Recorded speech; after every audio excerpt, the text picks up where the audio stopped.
एक राजा के घर एक राजकुमार ने जन्म लिया। राजकुमार स्वभाव से ही कम बोलते थे। राजकुमार जब युवा हुआ तब भी अपनी उसी आदत के साथ मौन ही रहता था। राजा अपने राजकुमार की चुप्पी से परेशान थे। आखिर ये बोलता क्यों नहीं? राजा ने कई ज्योतिषों, साधु, महात्माओं एवं चिकित्सकों को उन्हें दिखाया, परंतु कोई हल नहीं निकला। संतों ने कहा कि ऐसा लगता है पिछले जन्म में राजकुमार कोई साधु थे, जिस वजह से इनके संस्कार इस जन्म में भी साधुओं के मौन व्रत जैसे। राजा ऐसी बातों से संतुष्ट नहीं हुए। एक दिन राजकुमार को राजा के मंत्री बगीचे में टहला रहे थे। उसी समय एक कौवा पेड़ की डाल पर बैठकर काव काव करने लगा।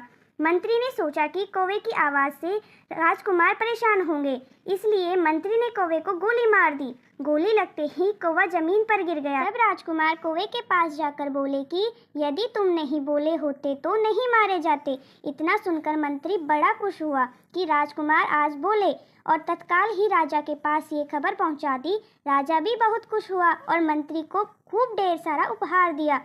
कई दिन बीत जाने के बाद भी राजकुमार चुप ही रहते थे। राजा को मंत्री की बात पर संदेह हो गया और गुस्सा कर राजा ने मंत्री को फांसी पर लटकाने का हुक्म दिया।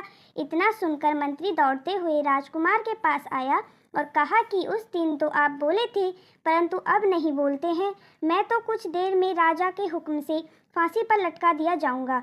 मंत्री की बात सुनकर राजकुमार बोले कि यदि तुम नहीं बोले होते तो अन्यथा मौन रहो। जीवन में बहुत से विवाद का मुख्य कारण बंधन है। बोलना ही बोलो, एक चुप्पी हजार कलह का नाश करती है।